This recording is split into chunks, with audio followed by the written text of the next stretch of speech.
path to magic. Magic is a path that allows you to start in one place and go through different phases. But I don't think you ever learn all magic.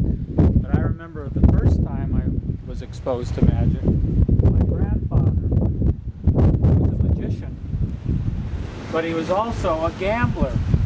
So he loved to take chances on things. And so we used to have these little card games in the back of his grocery store. It was a little grocery store with a butcher stand, and in the back it was sawdust and on the floor. And I was about 5 years old, and I always saw that he had a pack of cards in his hand. And he smoked, so he had yellow fingers, and I remember that very well. His name was Schaefer, George Schaefer. They called him Shafe. And he, although we never really knew the truth, my grandmother would never admit it, I always wondered why my grandfather took magic lessons. He took magic lessons from a guy named the Great O'Shaughnessy. And O'Shaughnessy was this tall man, very handsome. He'd come to the house, and he'd take my grandfather, and they'd go in the back room, and he would have a magic lesson. And I didn't know anything about it. I was only 5 or 6. But I knew there was something magical going on. And I knew they had secrets.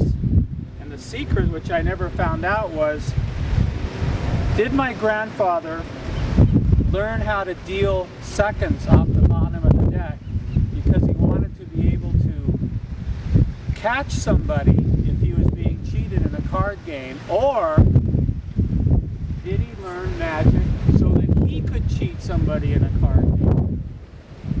And I never found out the answer to that, but I suspect it was the latter. But anyway, so when I was a kid, he would do magic on me. I was his guinea pig. And it was amazing. The things that he did would always seem like real magic to me. And I started wondering on this path about what I could learn and how I could find out these mysteries. Because they seemed like mysteries to me. They didn't seem like tricks. I didn't know anything about gambling, but I knew there was magic in the world. So it was a great time to be 5 years old. But the real moment that I remember, it was the most important, was I was about 5 years old, 4 or 5, and in those days they used to have a magazine ad. It was called a Whitman Sampler. And if you remember that, what it was a big 2-page color picture of a box of chocolates. A cardboard box that was opened up, and all the chocolates were inside of it. And so here I am. My parents dumped me off at my grandparents' house, and I'm sitting on Grandpa's lap, and he's talking to me about magic and how amazing magic is. And he opens a magazine and he says, "Look at this picture." And then he reaches into the picture of the chocolate box and he pulls a chocolate out and gives it to me out of the picture. And you know what? From that day on, I was hooked on illusion and magic. So that's where